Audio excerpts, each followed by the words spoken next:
In a world where insanity reigns supreme and safety pin manufacturers are running out of metal for the diapers of the leftists, it's comforting to know an ancient, fat, long-haired, bearded reprobate has your mind in mind. Ladies and gentlemen, boys and girls, children of all ages, broadcasting behind enemy lines in occupied California. And despite every attempt by the SHR Media Network to revoke his shameless contract, we return to the bloviating Zeppelin's Berserk Bobcat Saloon. I have come here to chew bubble gum and kick ass. And I'm all out of bubble.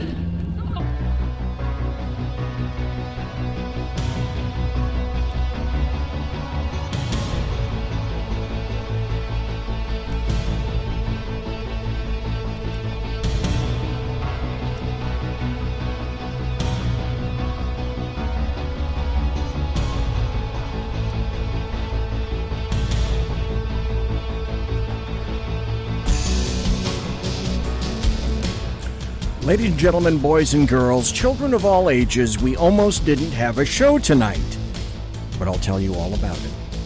You got to belly up to the bar. We've kept your seat, and it's great to see you back. It's Tuesday.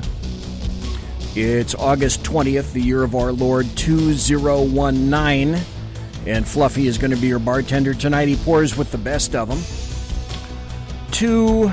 Well, now it's my right, your left. I don't know how that's functioning either. The lava lamp is lighted. You can listen and chat at shrmedia.com. Please, I beseech thee, leave that terrible YouTube chat room. Leave that terrible Facebook chat room. Go over to shrmedia.com. That's where the official chat room exists. And chat yourself up. Already a lot of good folks there. We got Mike, Simone, Alaskan, and one viewer. So make sure that you go there. If you want to watch the show live, almost didn't, go to the SHR Media Facebook page and the SHR Media YouTube channel. I have to tell you that we do not water our drinks just like we don't water our conversation. Politics, religion, crime, culture, economics, race, sex, science, law. We talk about it all here at the saloon. Nothing is sacred. The speech is free, but the booze is not. We ask that you flush the toilet, jiggle the handle, and please tip your waitress or your waiter and the bartender. You can tip the bartender. A major announcement, and then we'll kick off the show, and some inside baseball. Sorry, bad news. First, let's just get it out of the way. Jeff Dunitz will not be here tonight. Jeff Dunitz is not feeling well, and luckily, thank you, Jeff, because I wish more people did this. Jeff called me up and 3 hours ago now, and said I'm not going to be able to make it tonight, and I greatly appreciate that. When you are a sole guest on a show, it's always good to... I like to make sure that, unless you've got 2 or 3 or 4 other guests, I don't know, on a conference call or something like that, all lined up, and one leaves, that's NBD. But a solo guest, Jeff is not going to be on tonight, but he was the all-time gentleman and called me up in a timely fashion and said that he wouldn't be able to make it tonight. So, once again, keeping Jeff in the he's a true gentleman category. And the second interesting part is that you probably noticed the show was physically a minute or two late. And that was because Sean was in the background because our video system completely tanked for whatever reason. And we had to go back into all the cameras and activate them again and make sure that they were clicked to the right connection. It's all software. So, as everyone knows, I can walk into a room and software tanks. So, luckily, I do have, according to this now, it shows that both of my channels are open. Open Channel D All right, Open Channel D, what's that from? Mike, you ought to know. Alaskan, you probably ought to know. Open Channel D. What program, what TV program is that from? So I do have both channels open, and the video should be running. And I believe that I also have everything running on Spreaker. Yes, we have output. I'm looking at it right now. So in the chat room, if for whatever reason you guys can't hear me or can't see on any of the video feeds, let me know. Theoretically, this should all be working just fine. And I had a little bit of an issue last week with the telephone. I had 2 telephone tests tonight to make sure that the phone system works. So because Jeff is not here, what we're going to do is this. The phone line is open all night. I should tell you this. Instead of Jeff, I have a ton of stories. I've got tons of audio.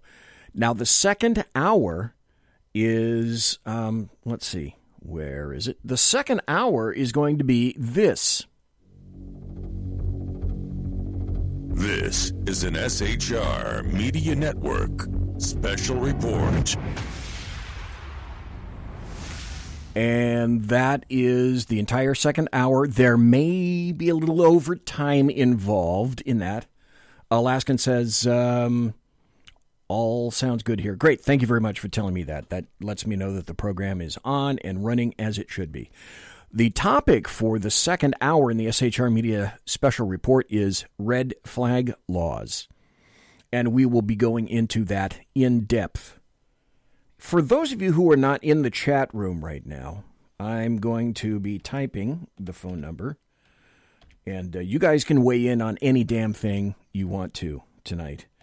The number for those of you who are not in the chat room or are perhaps listening on Spreaker and you don't see any video, the number is 209-284-3210. 209-284-3210.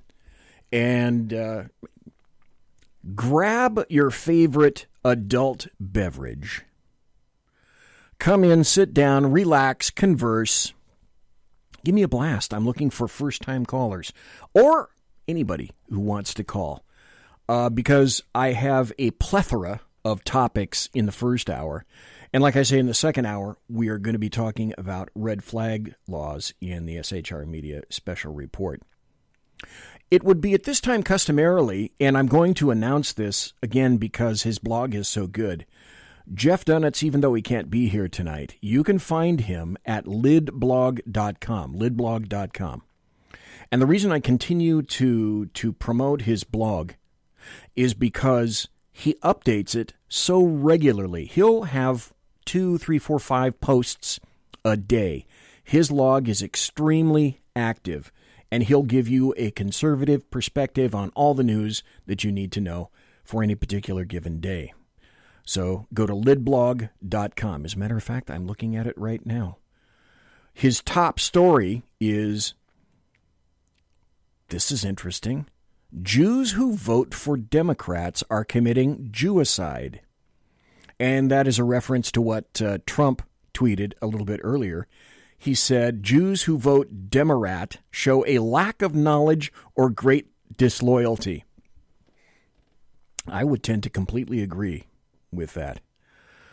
A new story just came out today, and it's from John Solomon. And I'm going to play the audio for this because it has the potential to be a real game changer. And John Solomon, by the way, is he writes for The Hill, and he has great information. He has consistently been covering what's been going on with Mueller, what's been going on with the soft coup against America, and I fervently believe that. I have believed that for the past 2 years, ever since late 2016, and most deaf since the beginning of 2017. Opinion piece by John Solomon. Behind the scenes, some major events were set in motion last autumn that could soon change the tenor in Washington, at least as it relates to the debunked Russia collusion narrative that distracted America for nearly 3 years. It was in September 2018 that President Trump told my Hill TV colleague Buck Sexton and me that he would order the release of all classified documents showing what the FBI, the Department of Justice, and other U.S. intelligence agencies might have done wrong in the Russia probe. About the same time, the House Permanent Select Committee on Intelligence, under then-Chairman David Nunes, voted unanimously to send 53 non-public transcripts of witnesses in its Russia review to the Director of National Intelligence for declassification. So what happened after that is the documents, the transcripts, were delivered in November. Now, nearly a year later, neither release has happened. And that's John Solomon writing that. To put that into perspective, it took just a couple of months in 2004 to declassify the final report on the September 11, 2001 terror attacks after a presidential commission finished its work, which contained some of the nation's most secretive intelligence revelations. But the long wait for transparency may soon end, John Solomon writes. The foot-dragging inside the intelligence community that occurred under now-departed DNI Dan Coates and his deputy Sue Gordon could halt abruptly. That's particularly true if Trump appoints a new IC, that's an intelligence community sheriff, such as former House Intelligence Committee Chairman Pete Hoekstra, a Republican from Michigan, the current ambassador to the Netherlands, or longtime national security expert Fred Fleitz. Likewise, the president has an opportunity to speed up and organize the release of declassified information by simply creating an Office of Transparency and Accountability inside his own White House, run by a staffer empowered at the level of a formal assistant to the president. That would prevent intelligence agencies from continuing their little game of public keep away. And that's been going on, as far as I'm concerned, far too long. So Devin Nunes, who helped to unravel the Russia collusion farce, has identified what he calls 5 buckets of information that he'd like to see released. One of those buckets, the FBI's interview reports on Bruce Orr's cooperation. Now, that was released last week, not through a Trump declassification order, but through litigation brought about by Judicial Watch. Tom Fitton's Judicial Watch had to sue the United States to get information. The government wouldn't give it up, so he sued the government to get the information that we should have. John Solomon, oh, by the way, it was heavily redacted. You should not be shocked at that. John Solomon said that his reporting, including a bunch of interviews with 4 dozen U.S. officials over the last several months, identifies a much larger collection of documents, about a dozen altogether, that, when declassified, would show more completely how a routine counterintelligence probe was hijacked to turn the most awesome spy powers in America against a presidential nominee in what was essentially a political dirty trick orchestrated by Democrats. Now, John Solomon lists the documents that he believes have the greatest chance of rocking Washington if they are, in fact, declassified. And what he's relating to is the Inspector General, or the IG report, that's potentially coming up by Horowitz. Horowitz released another IG report maybe a year and a half ago. Now, the IG report and the Inspector General himself doesn't have teeth. He can make recommendations, but any actionable information has to come from Congress itself. Imagine that. But what this does is lends clear credence to what I believe. I've said it now, and finally, I was just listening tonight. The people on Fox News have been saying this. Hannity's kind of been saying it for a while. But I have been saying since early 2016 and perhaps even 2015 that what we have here is a soft coup against a presidential nominee, a president-elect, and a sitting president. If this comes out, and there has been much speculation about Obama's... It's interesting. Today, I was listening to a number of TV channels and cable channels, including CNN. And there is speculation, even on CNN, as to just what is, and this is the proper question, just what was Obama's role into all of this, especially in terms of counterintelligence. We have yet to find anything indicating direct linkage to Obama, but a ton of questions exist. Everyone knows that Mr. Obama is far from a stupid individual. He is planning, plotting, conniving. He knew, in my estimation, exactly what was going on. Coupled with the fact that, as I've said for quite some time, questions need to be answered. One of the biggest questions that was revealed early this year, late last year, and again, I did an entire show on this, is do you remember the spy that was in the office of Dianne Feinstein? Dianne Feinstein and her husband have been China lovers for quite some time. And it turns out, oddly enough, that Dianne Feinstein had a spy, it turned out to be her driver, in her very office, physically in her office. And over a period of a number of years, you can bet that he shared information with China because he was such a close comrade to her. When it was discovered what his position was and what he was doing in her office, she was taken aside and quietly said, "We've found there's an issue and a problem in your office, and we're going to take care of it for you. You probably have a spy from China." And then they went ahead and took care of that. The biggest question at this point is, why wasn't that courtesy given by the alphabet agencies to Donald John Trump, the guy with the dead orange cat on his head, when they discovered what they believed was some kind of a connection through the Trump Tower and Russia?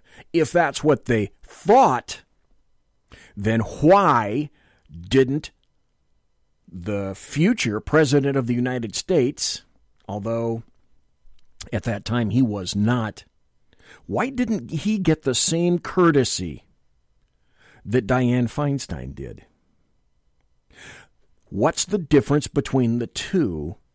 And the answer is politics. Politics, politics, politics. As John Solomon writes, the first thing that's coming up is Christopher Steele's confidential human source reports at the FBI. Those documents, known in Bureau parlance as 1023 reports, show exactly what transpired every time Christopher Steele and his FBI handlers met in the summer and fall of 2016 to discuss anti-Trump, his anti-Trump dossier. The big reveal, John Solomon sources say, could be the first evidence that the FBI shared sensitive information with Steele, such as the existence of the classified Crossfire Hurricane operation targeting the Trump campaign. Well, why didn't they target Dianne Feinstein? Politics, politics, politics.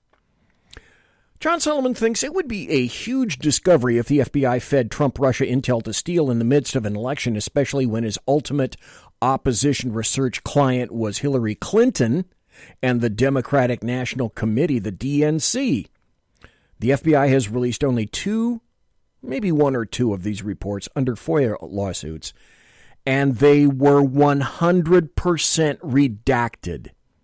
John Solomon writes, the American public deserves better.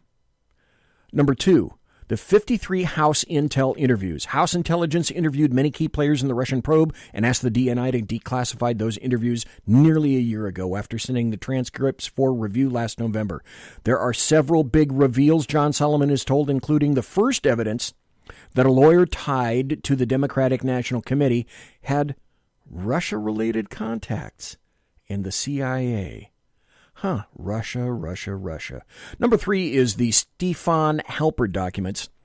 It's been widely reported that European-based American academic Stefan Halper and a young assistant, Azra Turk, worked as FBI sources. We know for sure that one or both had contact with targeted Trump aides like Carter Page and George Papadopoulos at the end of the election. John Solomon sources tell him there may be other documents showing Halper continued working his way to the top of Trump's transition and administration, eventually reaching senior advisors like Peter Navarro inside the White House in summer 2017. Number 4, the October 2016 FBI email chain. This is a key document identified by Representative Nunes and his investigators. Number 5, Page Papadopoulos exculpatory statements, which you haven't heard about. Number 6, the Gang of 8 briefing materials. These were a series of classified briefings and briefing books the FBI and DOJ provided key leaders in Congress in the summer of 2018 that identify shortcomings in the Russia collusion narrative. Number 7, the Steele spreadsheet. John Solomon wrote recently that the FBI kept a spreadsheet on the accuracy and reliability of every claim in the Steele dossier. According to John Solomon's sources, it showed as much as 90% of the claims could not be corroborated. Yet that was the dossier that the FBI decided to take to a FISA court to acquire a warrant for counterintelligence and spying on members linked to the Trump campaign. Number 8, the Steele interview. It has been reported and confirmed the DOJ Inspector General interviewed the former British intelligence operative for as long as 16 hours about his contacts with the FBI. Number 9, the redacted sections of the third FISA renewal application. Number 10, records of allies' assistance. Multiple sources have said a handful of U.S. allies overseas, possibly Great Britain, Australia, and Italy, were asked to assist FBI efforts to check on Trump connections to Russia. Members of Congress have searched recently for some key contact documents with specifically British intelligence. John Solomon's sources say these documents might help explain Attorney General Bill Barr's recent comments that the use of foreign intelligence capabilities and counterintelligence capabilities against an American political campaign to me is unprecedented, and it is a serious red line that has been crossed. So I think there's poop to come. And I guess I can't put it in better words than that. Women in America. It's an amazing story, really. Only in this country could it have happened. Ilhan Omar has an awful lot to be grateful for. But she isn't grateful. Not at all. After everything America has done for Omar and for her family, she hates this country more than ever. In a recent piece in the Washington Post, the reporter put it this way, quote, in Omar's version, America isn't the big-hearted country that saved her from a brutal war and a bleak refugee camp. It wasn't a meritocracy that helped her attend college or vaulted her into Congress. Instead, it was the country that had failed to live up to its founding ideals, a place that had disappointed her and so many immigrants, refugees, and minorities like her. And that's her complaint. She says that America is a bad and evil. Ilhan Omar, representative in Congress, has said that this is a bad, bad place after she was allowed to come here. How bizarre is that? Well, the funny thing is this. Remember when Rashida Tlaib, representative in Congress, Muslim, and Ilhan Omar, representative in Congress, Muslim, were all pissed off because Israel decided initially not to let them in so that they could basically demagogue about Israel. Apparently, Netanyahu recanted. Well, let's go over to lidblog.com because Jeff isn't here, so I'll hype him a little bit. Lidblog.com. This is where you can find this story. Updated. The real reasons Israel barred Representatives Omar and Tlaib. And it wasn't Trump. After first saying that they would waive their anti-BDS law and allow Representatives Omar and Tlaib into the country, Israel changed its mind today and decided to ban them from coming into the country on Sunday, this past Sunday. Here's an interesting point, however, Jeff writes. In 2017, the Knesset passed an anti-BDS law that blocks foreign BDS activists from gaining entry to Israel, as the BDS movement is not only anti-Semitic, but calls for the destruction of the state of Israel. The BDS is wildly anti-Semitic. Now, at the time, Interior Minister Aryeh Deri made the decision, he said, "The state of Israel respects the American Congress as part of the close alliance between the two countries, but it is inconceivable that Israel would be expected to let into the country those who wish to hurt it, including by means of visit itself." So I guess the big question, Jeff didn't ask this, but I am to you right now, is does Israel as a sovereign state have the ability to determine who comes into the country and who doesn't? I say most definitely they do. I think we've got Mike on the line. Mike, how are you tonight? I'm doing fine, BZ. That's a great question. Another great question is, this is all leading us back to the whole Russiagate thing. How long? We know that he's being accused of something that he never did, but we know two people that do have deep ties to at least some people in Russia, and that's the Clintons, right? So possibly going further back than I think, but going as far back as that dopey reset button she tried to pull out. Remember that? Yeah, I do. And it was labeled incorrectly, obvious. Oh, God, that's a story for another day. But again, the Clintons have definite ties to Russia, and then they're sitting there trying to obfuscate it and saying that Trump has the ties to Russia, and they're saying, well, he had this deal that didn't go through. Well, the deal didn't go through. That's the point. The deal never went through. That is very true. I'll tell you what, Mike, I got to go to a break. If you want to hang on the phone, we'll chat a little bit about that a little bit further, and I will go also further into the Jeff Dunnett's article about Tlaib and Omar. So you're welcome to hang on the line. But in the meantime, because it's the bottom of the hour, I got to go to a break. You're listening to the Bloviating Zeppelin's Berserk Bobcat Saloon radio show, live and direct right here on the SHR Media Network. If you happen to be on YouTube or you happen to be on Facebook and you're wondering where the chat room to be is, come on over to shrmedia.com. That's where the chat is at right now. Conservative media done right. You're listening to the SHR Media Network. For 50 years, I've seen the American people blinded by corrupt politicians, a lapdog media, and deceptive Islam. The one thing the elites fear is one man with a cane. I'm Dave Milner.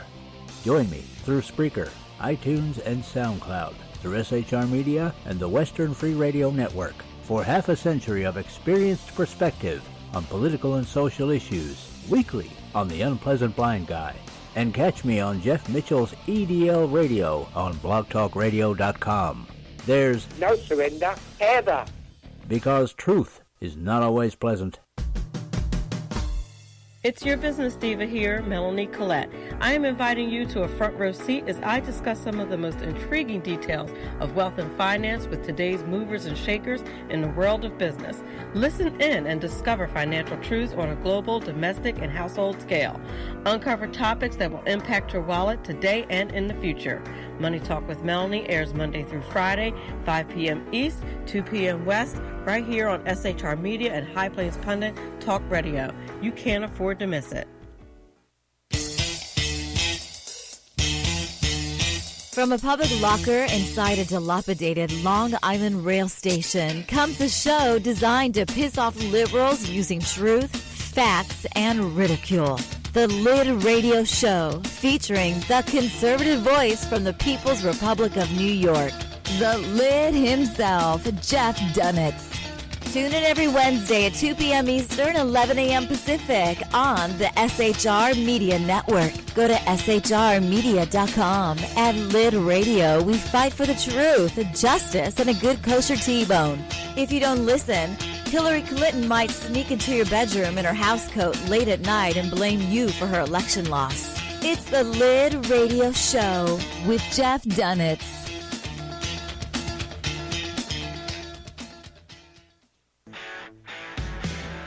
Hey girls, Carry Girl Gear is here. More and more women every day are concealed carrying, participating in competitive shooting, and getting firearms training. It's not a boys' club anymore, and we don't have to shop in their stores anymore either. Finally, a cool and unique clothing line just for women. Dope tees and hats for the patriotic concealed carry and 2A girl. So what are you waiting for? Go check out carrygirlgear.com today. Broadcasting behind enemy lines in occupied California, a mere 2 miles from the state capital, the bloviating Zeppelin's Berserk Bobcat Saloon radio show can be heard every Tuesday and Thursday night at 8 p.m. Pacific and 11 p.m. Eastern, only on the SHR Media Network. Go to shrmedia.com to listen. You can also watch on the SHR Media Facebook page and the SHR Media YouTube channel. No goldfish were abused in the making of this ad.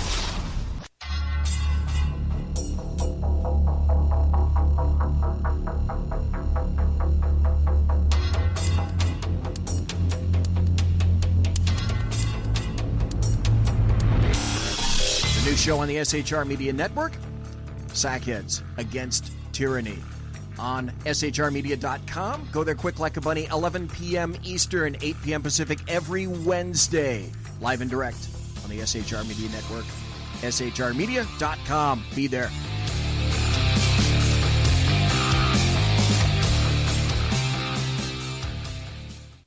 Hey, this is Michael Wright. And I'm Shannon Wright. Join us for The Right Way with Shannon and Mike, Monday through Thursday from 7 to 9 a.m. right here on SHR Media.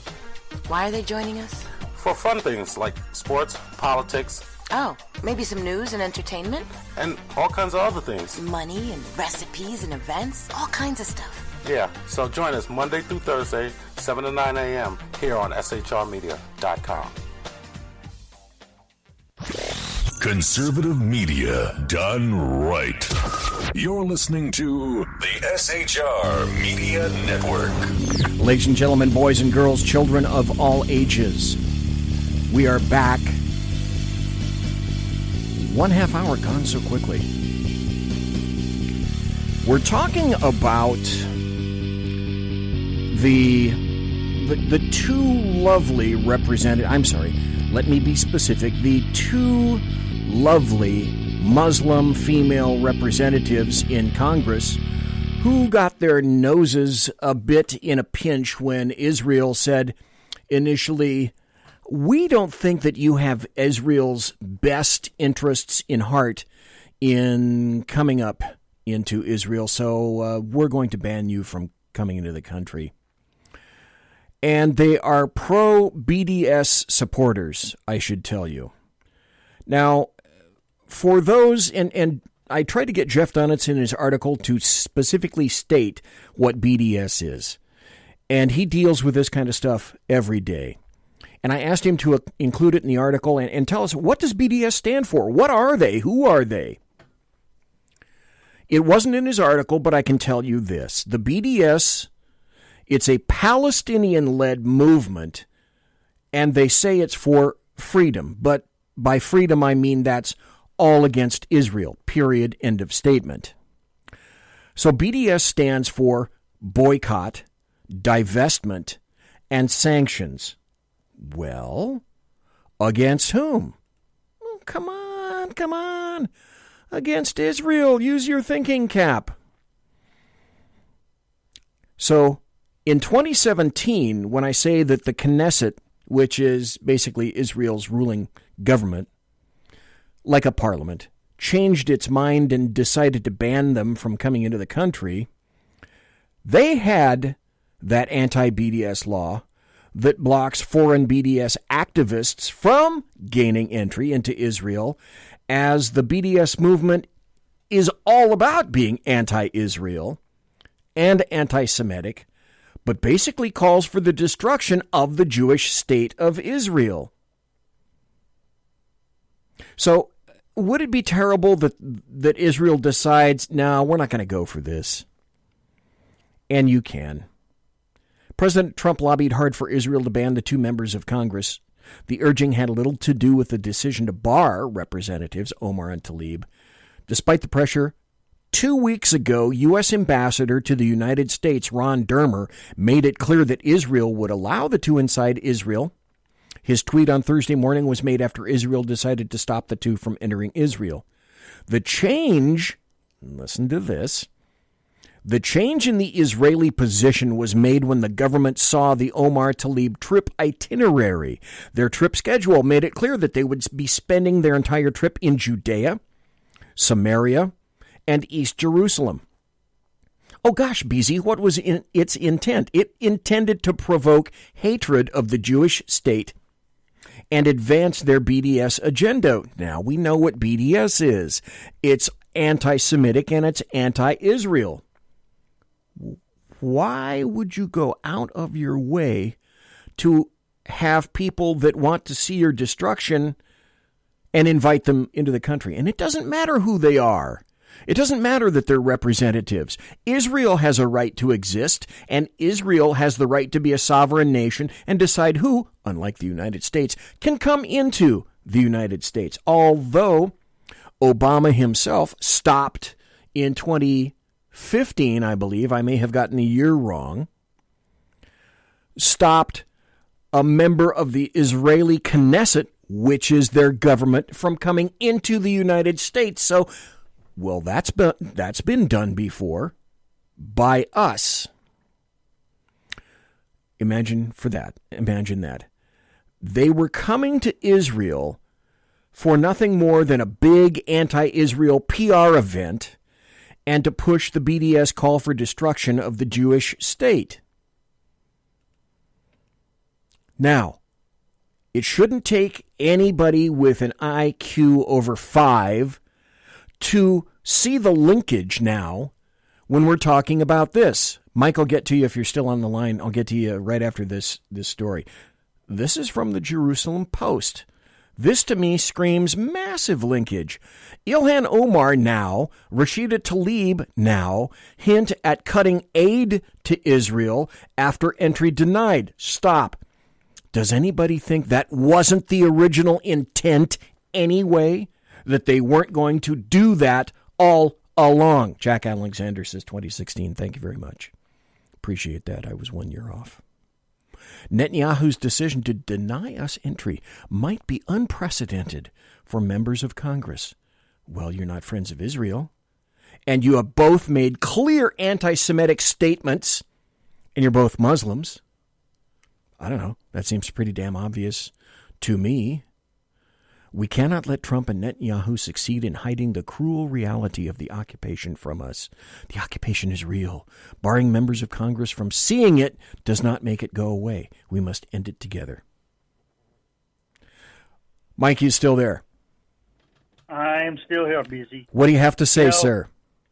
You know, my thing going back to the Russia deal, and I think it's a bigger systematic problem with the Democratic Party and socialism in Russia and stuff like that, because we know at least somewhere along the line that party has gone hard left. This is not the party of JFK and RFK anymore. Oh, hell no. Oh, speaking of which, I've got a great article later on. I hope I get to it tonight before the special report. How Biden said that MLK and RFK were killed in the mid-'70s. No, 1968. I was there. I lived through it. But yeah, this is the part, and all you got to do is look at that dais on those nights that the candidates are on the Democratic stand. We got two outright socialists in Hiawatha, Warren there, and Sanders, and some of them that don't want to admit it, but we all know they are, that are socialists as well. So they've got a serious problem in the fact that party has gone so far left that even the Reagan Democrats aren't going to vote for him, anymore. Yeah, that's absolutely correct. Absolutely. Well, thank you, Mike. I appreciate that, sir. Thanks for the points. Because we're going to go back to Tlaib. Here's Representative Ilhan Omar saying that, Israel isn't a democracy and it's not an ally of the United States. Last year, the Netanyahu government refused entry to American citizen Catherine Frank and my friend Vince Warren, who had arrived on a human rights mission. All of these actions have do nothing to bring us closer to peace. In fact, they do the opposite. They maintain... Stop. Do you really think that Ilhan Omar and Rashida Tlaib and folks of her ilk, Muslims, let's be clear, want peace with Israel, or do they want to just blow it off the map? Hands? Yeah. In the occupation and prevent a solution to the conflict. Fortunately, we in the United States have a constructive role to play. We give Israel more than $3 million in aid every year. This is predicated on their being an important ally in the region and the only democracy in the Middle East. Number one, that figure is incorrect. But, hey, it's her press conference. But denying visit to duly elected members of Congress is not consistent with being an ally, and denying millions of people freedom of movement or expression or self-determination is not... Oh, I've had enough of this because it's all about her. It's all about her. Obama can do it, and that's fine, but it's all about her. By the way, has any single mainstream journalist called out Ilhan Omar for sharing a cartoon by this Holocaust denier and anti-Semite who participated? Here's a cartoon guy who participated in Iran's Holocaust cartoon contest and celebrated the death of American soldiers. And then he has a cartoon which has Netanyahu silencing Tlaib, and then Donald Trump silencing Omar. To me, it just doesn't get much more nakedly stupid than that. Oh, here's another thing that's interesting. Ilhan Omar said that she originally planned to meet with members of the Knesset. She's lying. Her schedule was made public days ago. None of those things. There's in my Twitter feed, @BZEP, a tweet in there where you can find copies of her full schedule published by her office, where there's no such plan for a single meeting with members of the Knesset or Israeli security officials. At all, period. That was a lie. So it was nothing more than a PR attempt on Israeli soil to take Israelis' face and push it into the mud in front of them, nakedly. This is interesting, however. Bill Maher calls BDS a bullshit purity test. And now Rashida Tlaib is calling for a boycott of Bill Maher. This is interesting. So last Friday night, Bill Maher began his show's panel by asking if it was fair to boycott, this is BDS, boycott, divest, and sanction Israel in the wake of the clash between the Israeli government and Omar and Tlaib. They are clear pro-BDS members of Congress. They have a continuing history of anti-Semitic rhetoric, period.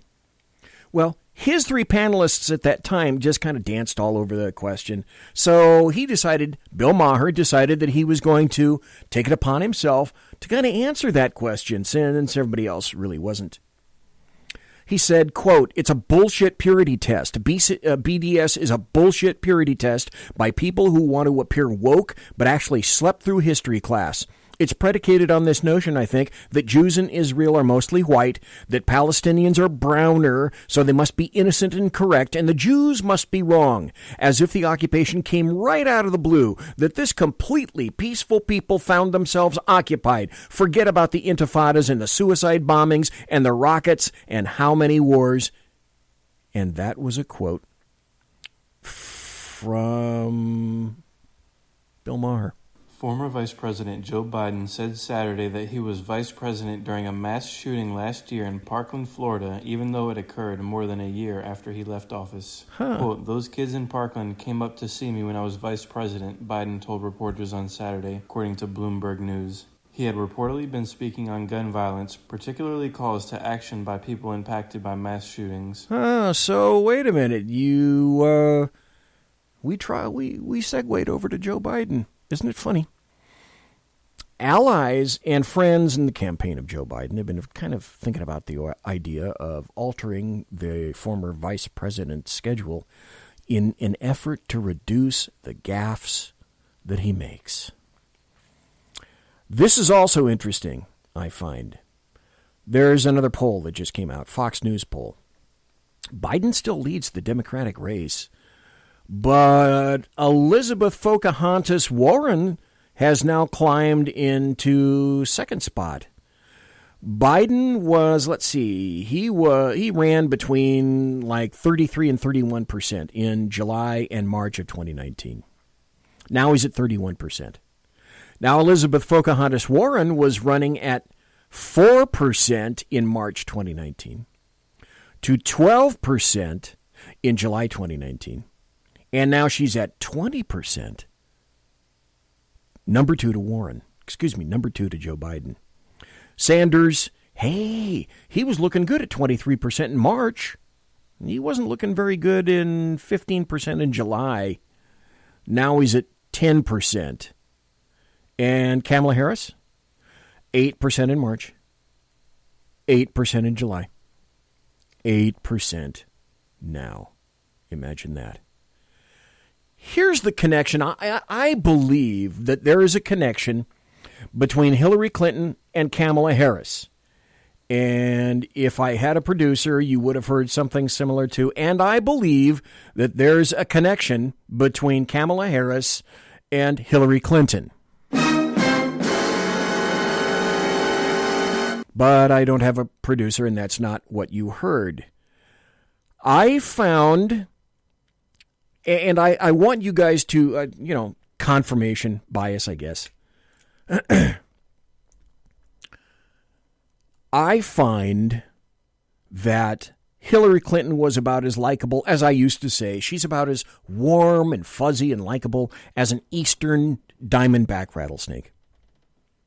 I find Kamala Harris about as warm and fuzzy and lovable and likable as a western diamondback rattlesnake.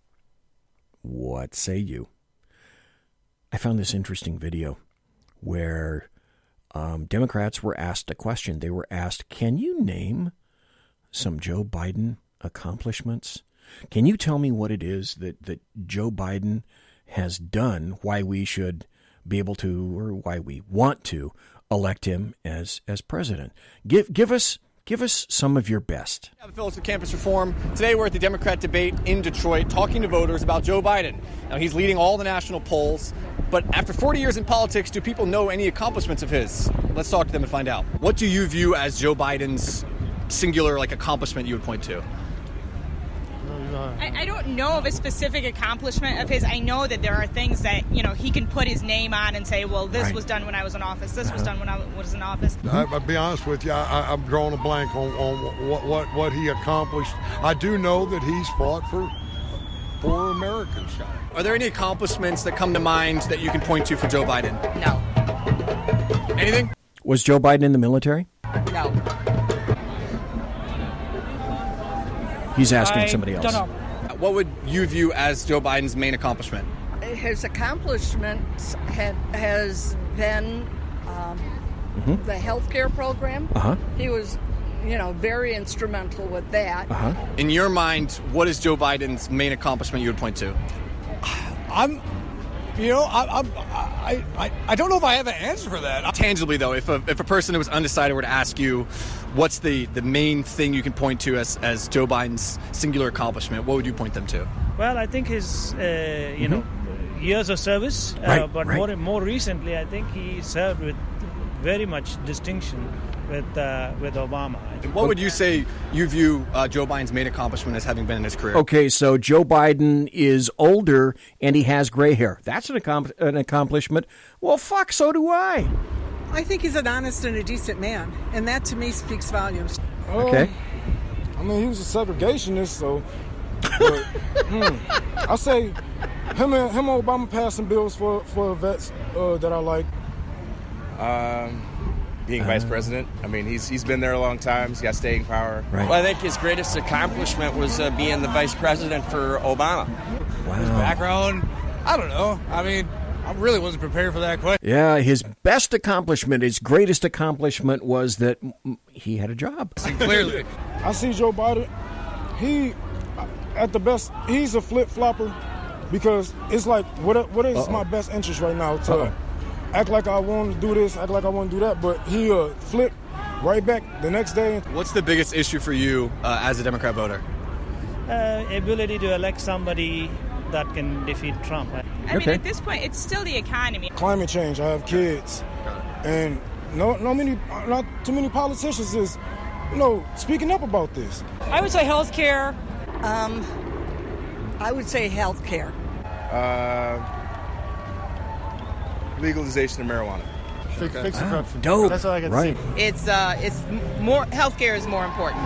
Climate change is, of course, right at the top. I see the Marianne sign here. What's your thought on Marianne? I'm Marianne. That's so funny because honestly, full disclosure, I'm here because it just popped up on Facebook. I was going to go check out the viewing party at the Fillmore because I couldn't get tickets to the Fox. Oh, so the guy was there honestly, for booze and dope. Like, my stance is Good for anybody you. but Trump. Honest. So I honestly could tell you nothing about Williamson other than what I saw in the first debate. But at this point, really anybody but Trump. Oh, well, hello there. I'm Cabot Phillips with Campus Reform. Thanks so much for watching. Yeah, there we go. So those were Joe Biden's greatest accomplishments. Let's transition over, however, into, for example, Joe Biden's biggest lies. Describing 6 times that Biden said that he was involved in major events that, well, never happened. Number 1, did you know that Joe Biden said his helicopter was forced down near Osama bin Laden's lair in Afghanistan? He said in a whole bunch of speeches in 2008 that he knew where Osama bin Laden was hiding because his helicopter had been forced down nearby in the mountains of Afghanistan. And he said, if you want to know where Al-Qaeda lives, you want to know where bin Laden is, come back to Afghanistan with me. Come back to the area where my helicopter was forced down with a 3-star general and 3 senators at 10,500 feet in the middle of those mountains. I can tell you where they are. And in another speech, he said, well, Al-Qaeda is in the mountains between Afghanistan and Pakistan, where my helicopter was recently forced down.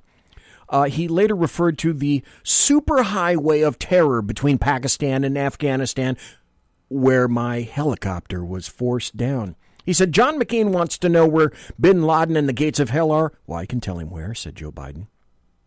Well, the helicopter actually landed to wait out a snowstorm, according to the Associated Press. Biden, John Kerry, and Chuck Hagel were on a Senate junket in Afghanistan when their helicopter crossed paths with a storm. The pilot landed as a precaution, and a U.S. military convoy picked up the senators and took them to the main American airbase because, good Lord, you didn't want these guys to get cold. It gets cold in Afghanistan. Number 2, Biden said he was a coal miner. Well, I guess better than saying he was a coal miner's daughter. While running for president in 2008, Biden told the United Mine Workers that he was a coal miner. He said, hell, I might even be president now if it weren't for the fact I had an uncle who was a coal miner. Turns out he didn't have anybody in the coal mines. And he finally admitted that to Jon Stewart. Biden said he was shot at in Iraq in 2013. in 2007, Biden claimed he was shot at during the Iraq War when visiting the Green Zone, the heavily guarded area in the middle of Baghdad where the United States Embassy is based. When asked for the details about the shooting, the Biden campaign aide told The Hill that the then senator was staying at a hotel in the Green Zone when a mortar landed several hundred yards away. Oh, but he was shot at. Number 4, Biden said he called Slobodan Milosevic a damn war criminal to his face. John Rich, a Senate aide who attended the Milosevic meeting, told the Post he did not recall Biden making any such dramatic pronouncement, and that if he had, he certainly would have remembered that. Number 5, Biden said he participated in sit-ins at segregated restaurants and movie theaters. In the 1970s and 80s, Biden regularly claimed to have been an activist in the civil rights movement and said he participated in sit-ins along U.S. Route 40 in Delaware in 1961. He also claimed that he organized a boycott of a segregated restaurant in Wilmington called The Pit when he was in high school after the restaurant refused to serve a black member of his football team. I organized a civil rights boycott because they wouldn't serve black kids. One of our football players was black, and he went there, and he said they wouldn't serve him. And I said to the others, hey, we can't go in there. So we all left, said Biden. The football player mentioned, however, contradicted Biden's account and said Biden was not aware of the incident until later. Number 6, Biden said he criticized President George W. Bush during lengthy private meetings in the Oval Office.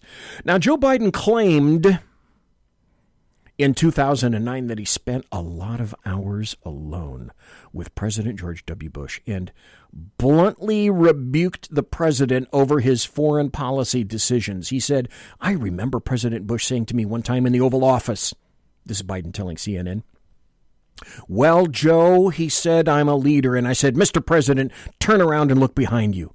No one is following. Bush aides told Fox News in 2009 they did not recall Biden ever meeting alone with the president or making such a comment. The president, this is great. This is a great comment to end the first hour on. The president would never sit through 2 hours of Joe Biden.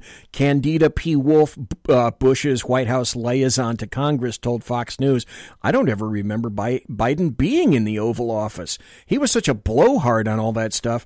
There wasn't a reason. I love this. There wasn't a reason to bring him in. Conservative media done right. You're listening to the SHR Media Network. Hey, this is Michael Wright. And I'm Shannon Wright. Join us for The Right Way with Shannon and Mike, Monday through Thursday from 7 to 9 a.m. right here on SHR Media. Why are they joining us? For fun things like sports, politics. Oh, maybe some news and entertainment?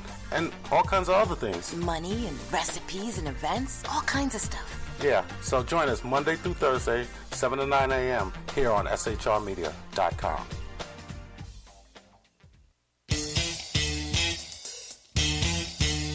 From a public locker inside a dilapidated Long Island rail station comes a show designed to piss off liberals using truth, facts, and ridicule.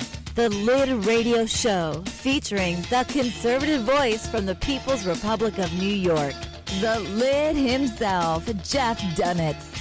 Tune in every Wednesday at 2 p.m. Eastern, 11 a.m. Pacific on the SHR Media Network. Go to shrmedia.com. At Lid Radio, we fight for the truth, justice, and a good kosher T-bone. If you don't listen, Hillary Clinton might sneak into your bedroom in her housecoat late at night and blame you for her election loss. It's the Lid Radio Show with Jeff Dunitz.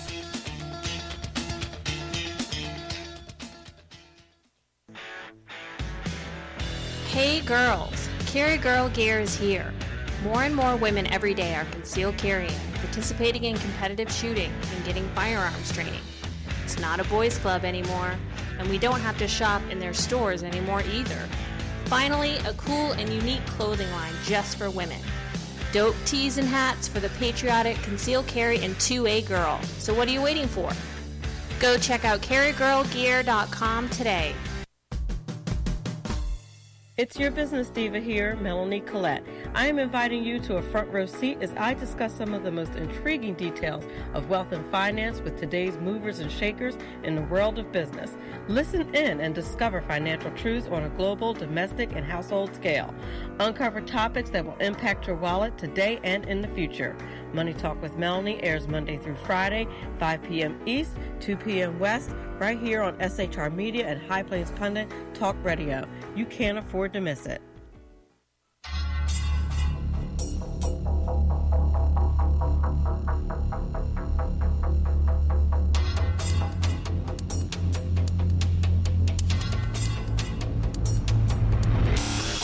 The new show on the SHR Media Network, Sackheads Against Tyranny.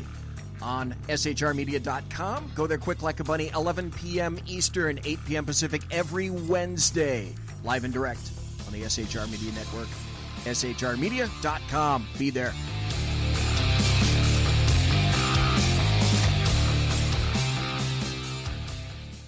For 50 years, I've seen the American people blinded by corrupt politicians, a lapdog media, and deceptive Islam.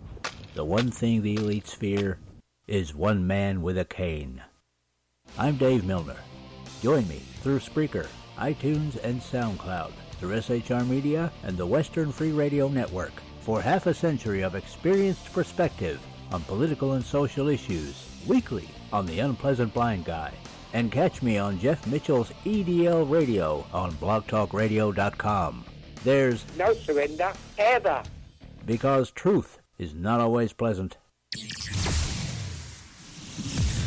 Broadcasting behind enemy lines in occupied California, a mere 2 miles from the state capitol, the bloviating Zeppelin's Berserk Bobcat Saloon radio show can be heard every Tuesday and Thursday night at 8 p.m. Pacific and 11 p.m. Eastern. Only on the SHR Media Network. Go to shrmedia.com to listen. You can also watch on the SHR Media Facebook page and the SHR Media YouTube channel. No goldfish were abused in the making of this ad. Conservative media done right. You're listening to the SHR Media Network. It's the second hour. Thanks for being here for the first hour. Unfortunately, Jeff Dunitz was not available to make it tonight. With luck, he'll be able to make it next week. I'm hoping that I might be able to get the underground professor this Thursday night and have him talk about not only impeachment information and what is constitutional and what isn't, but also to plow his brain in terms of California's recent law, which said that unless Trump reveals a minimum of either 3 to 5 years of taxes, that they're not going to put him on the ballot, which to me is clearly unconstitutional. And the Trump campaign and somebody else, they're already fighting that law. That's in the courts as well. To me, it's a complete non-starter. What is a starter tonight, however, is... This is an SHR Media Network special report.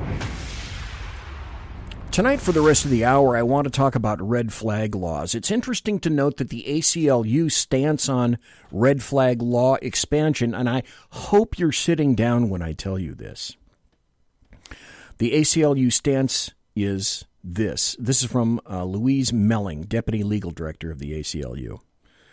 Measures that restrict categories of purchasers, such as people with mental disabilities, from owning or buying a gun, these sorts of provisions too often are not evidence-based, reinforce negative stereotypes, and raise significant equal protection, due process, and privacy issues. Now, in terms of red flag laws tonight, let me just tell you up front, and so I'm not going to hold you hostage. I'll tell you my opinion right now. It consists of one word, 2 letters, no. Well, why, BZ?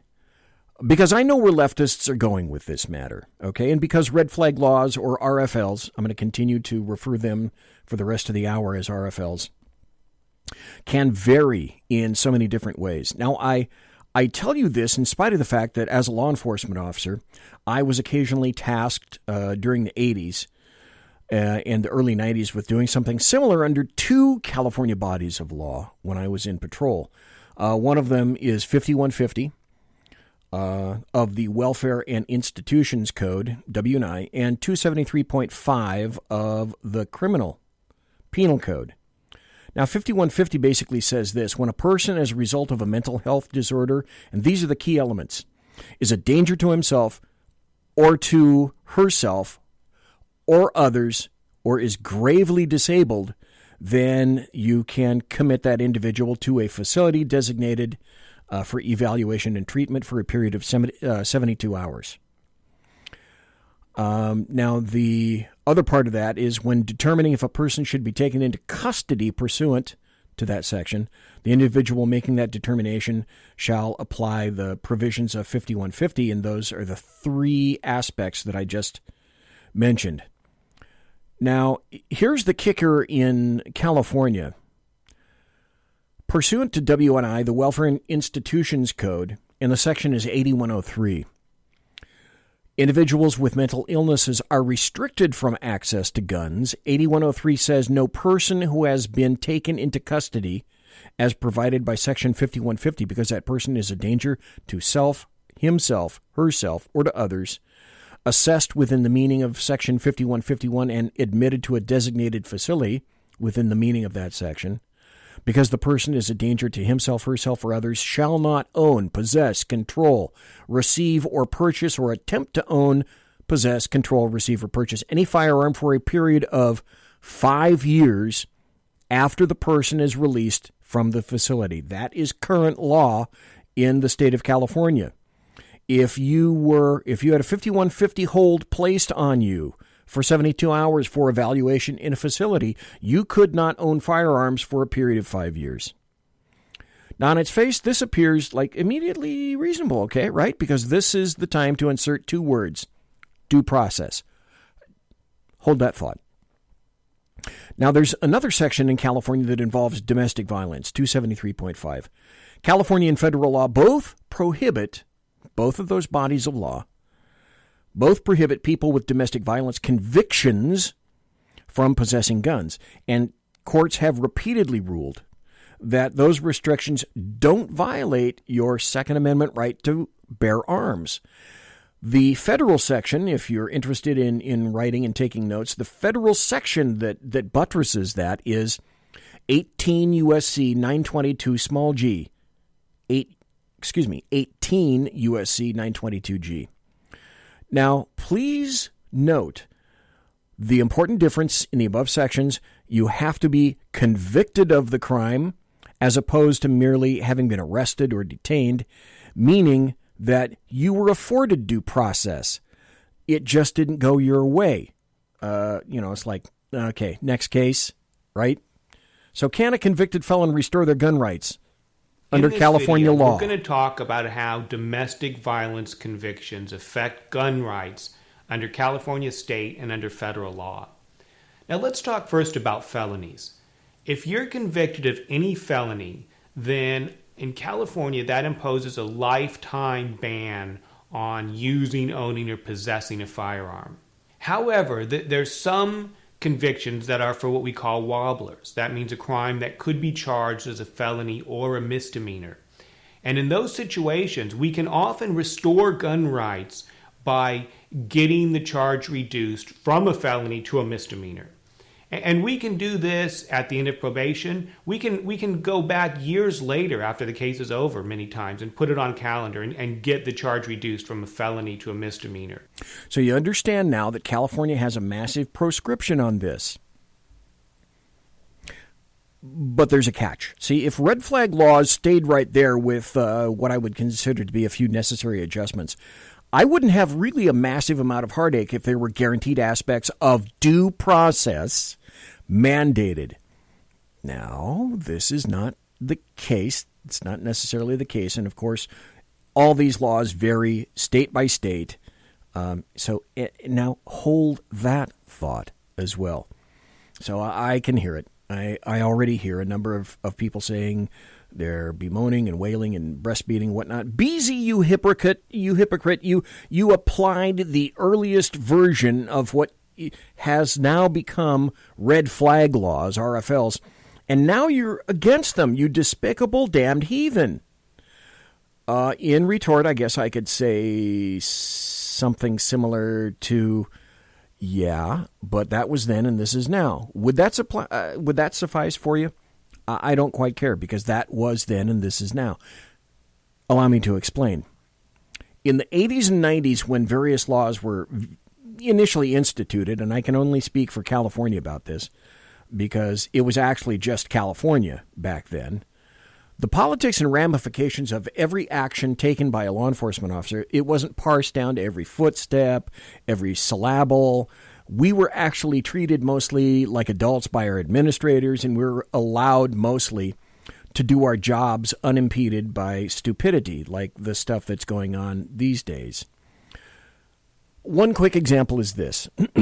I use this, and I've mentioned this before. I don't know if I've gone into such detail. One quick example, in my sheriff's department, we did not have to ask mom or dad if we could make an arrest. They just trusted us to go out and make a generally good decision, unlike the Sacramento Police Department, whose officers had to consult with a supervisor prior to taking anybody to booking. And that's still true today.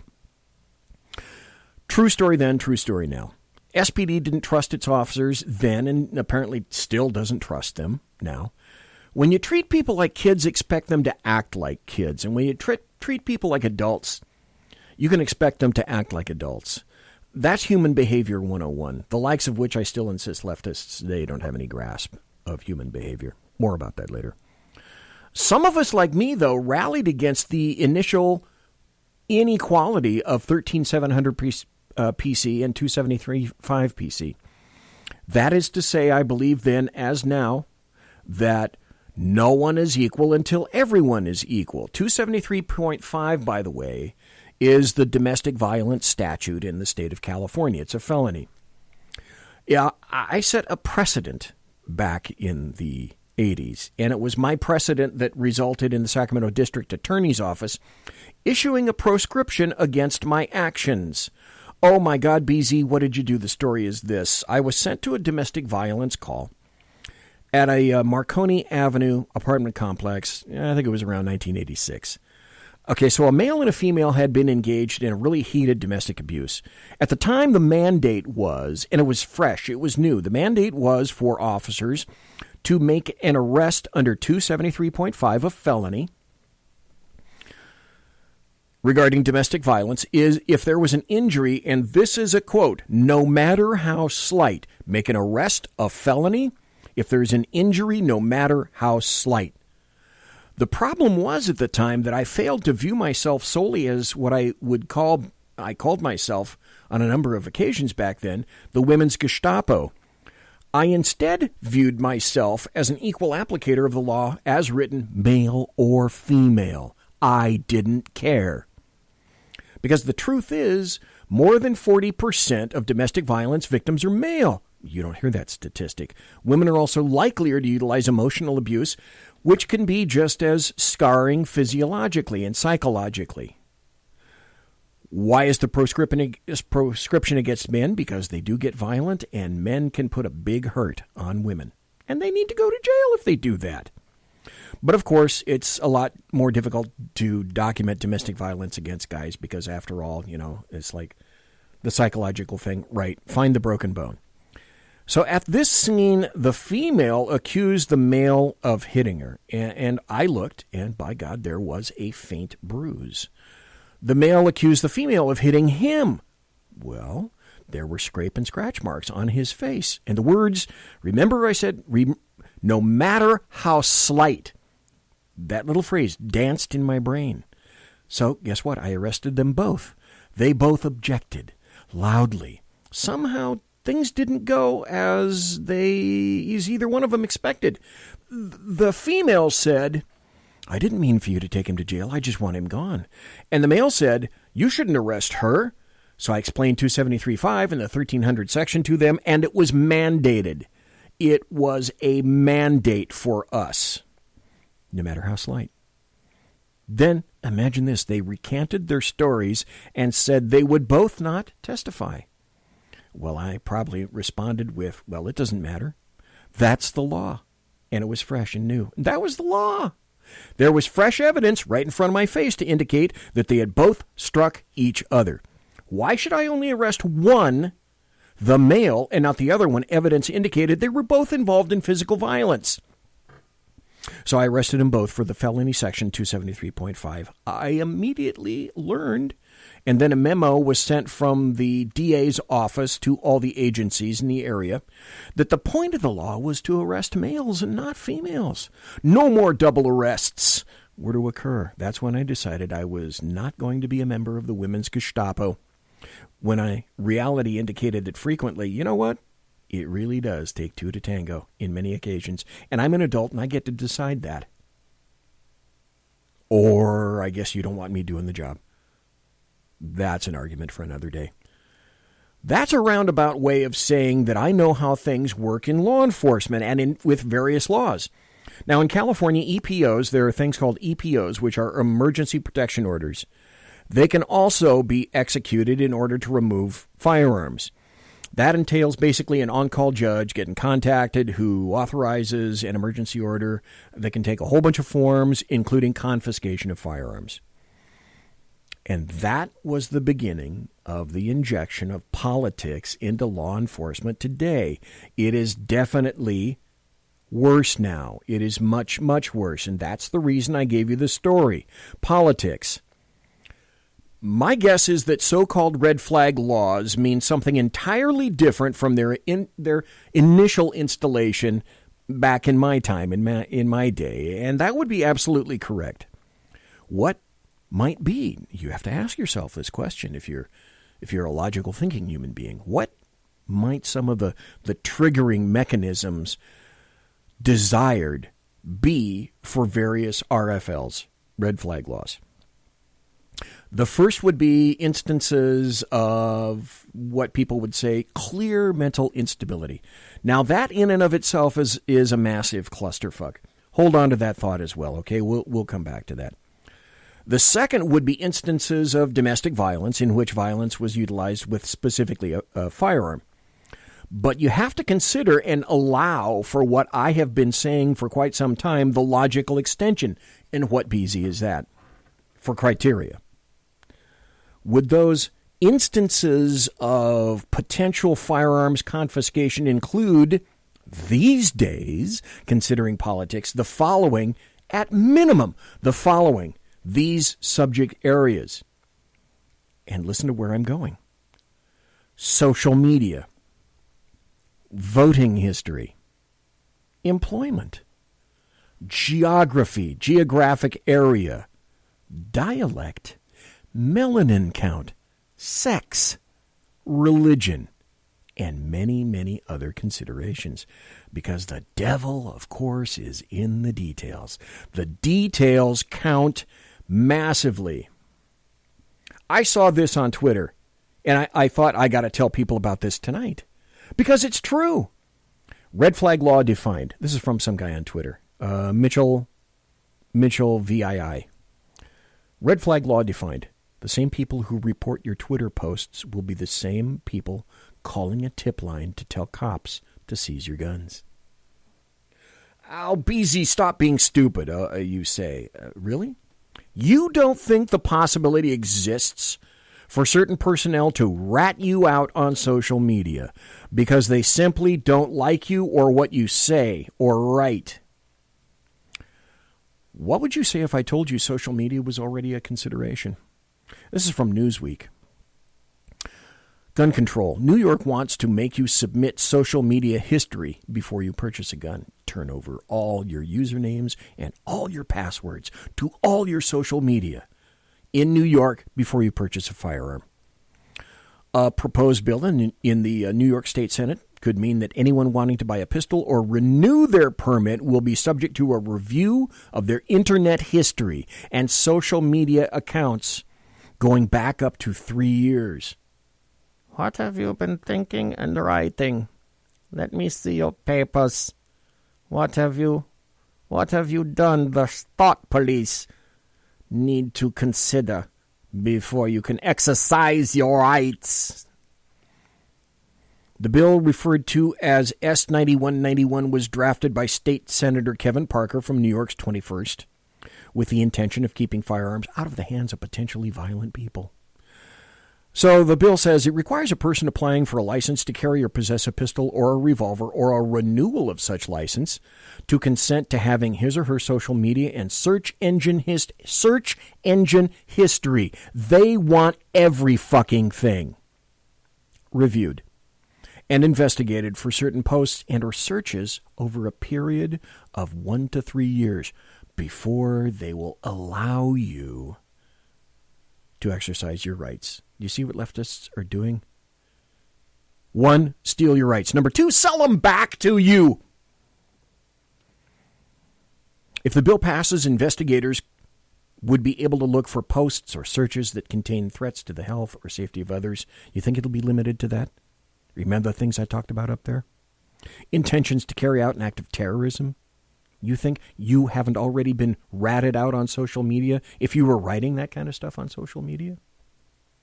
In order for investigators to access personal accounts, applicants would have to give over their login details to social media platforms such as Facebook, Snapchat, Twitter, and Instagram. And so there goes your privacy. And so there go your rights. Because if I'm not mistaken, the Second Amendment is still active and a part of the Bill of Rights, at least for a time, I think. The submission of all your passwords wouldn't be like a hint or a guideline or a request. We're just asking for this. No, it would be a demand in order to defend yourself. Or now, even to hunt, which, by the way, isn't even considered under the Second Amendment. If the Second exists, because you have a right to protect yourself in general. That's why it exists. And protect yourself from overbearing and tyrannical government. More specifically, if you think that can't happen here, you clearly are failing to pay attention to what's occurring all the way around you in the world today. You need to wake the hell up. Okay, but let's step back for a moment in order to consider what many people are saying is one of the most mandatory inclusions in any set of RFLs. Mental instability, right? We should also remember that for every individual whose circle of friends and relatives said something similar to, oh, well, we knew it was only a matter of time before he did, fill in the blank. There are even as many more people who said, well, we never saw this coming. Not even for a second. So after the spate of recent shootings, to include the shootings of law enforcement officers, EBPs, or what I call emotions-based policies, do little to solve the problem. And statistically, I will tell you that at the end of this. In fact, a very recent study came out from Johns Hopkins, which related, California's background check law had no impact on gun deaths, Johns Hopkins study finds. The findings, which run counter to the conventional wisdom that gun control saves lives, have received almost no media attention. A new academic study has found that once again gun laws are not having their desired effect. A joint study conducted by researchers at the Johns Hopkins Bloomberg School of Public Health and the University of California at Davis Violence Prevention Research Program found that California's much-touted mandatory and mandated background checks had no impact on gun deaths, and researchers, this is telling, this is oh so telling, and researchers are puzzled as to why. Why is that? California laws are a failure. Okay, history. In 1991, California simultaneously imposed comprehensive background checks for firearm sales, and they prohibited gun sales and gun possession to people convicted of misdemeanor violent crimes. The legislation mandated that all gun sales, every one of them, including private transactions, would have to go through a California licensed FFL or federal firearms licensed dealer. Shotguns, rifles, like handguns, became subject to a 15-day waiting period all firearms to make certain all gun purchasers had undergone a thorough background check. So, more than a quarter century later, researchers at Johns Hopkins and UC Davis dug into the results of that sweeping legislation. Researchers compared yearly gun suicide and homicide rates over the 10 years following implementation of California's law with 32 control states that didn't have laws like that. They found, quote, this is a quote from the study, no change in the rates of either cause of death from firearms through at least 2000. The findings, which run counter to experiences in Missouri and Connecticut, appears to have startled the researchers. Well, this is California. We have the most stringent gun laws around, and they want the more stringent gun laws. Let me clarify, though. It startled leftists, okay? Or perhaps more appropriately, it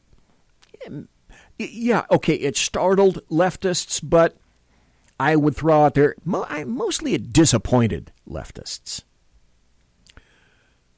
Maybe it's time to judge by outcomes, not intentions. And so the experts, they're behaving exactly as expected.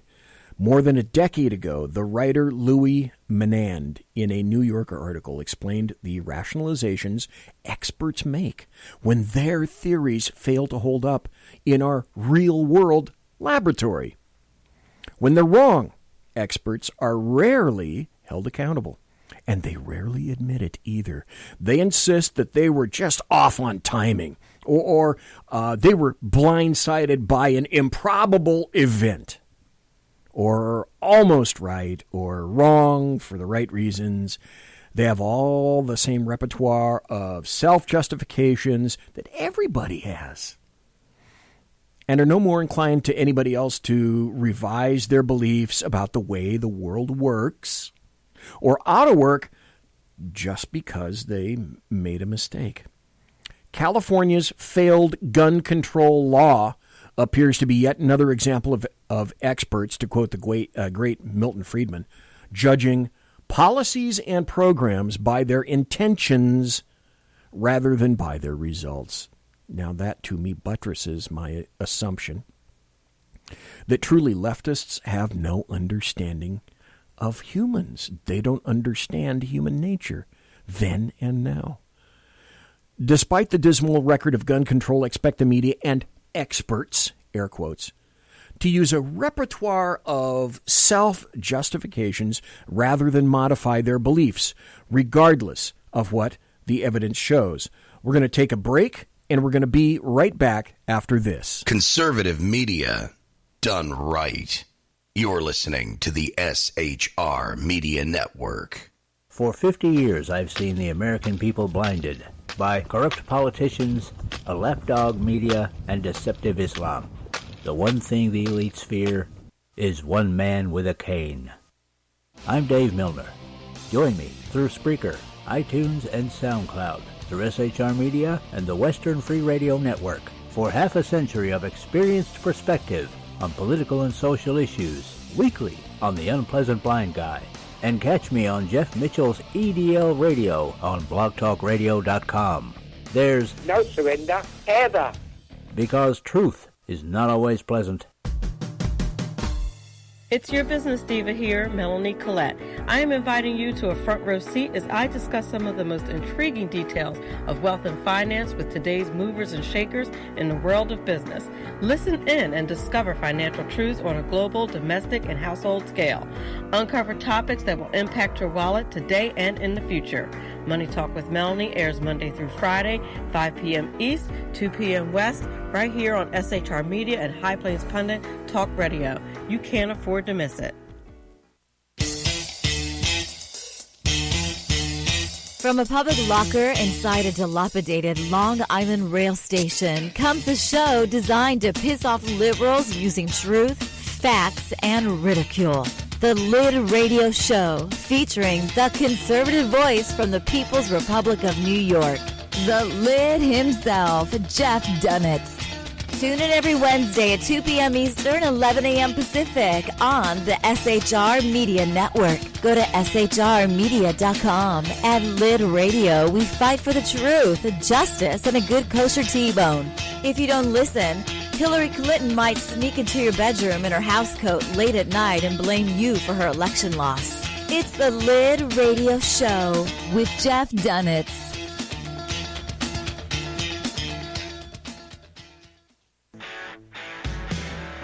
Hey girls, Carry Girl Gear is here.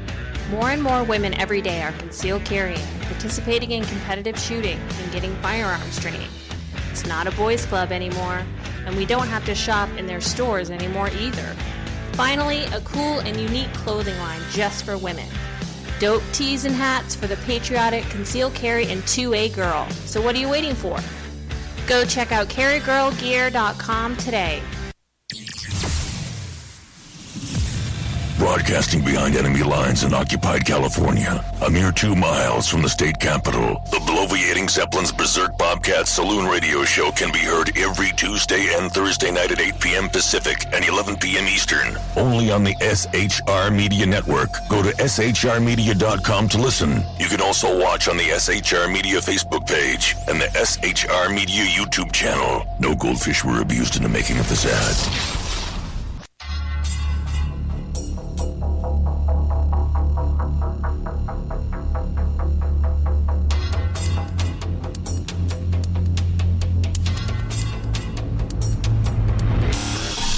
Show on the SHR Media Network, Sackheads Against Tyranny on shrmedia.com. Go there quick like a bunny, 11 p.m. Eastern, 8 p.m. Pacific every Wednesday, live and direct on the SHR Media Network, shrmedia.com. Be there.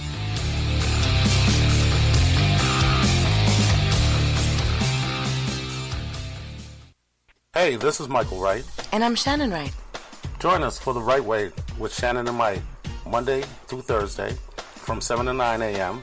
right here on SHR Media. Why are they joining us? For fun things like sports, politics. Oh, maybe some news and entertainment?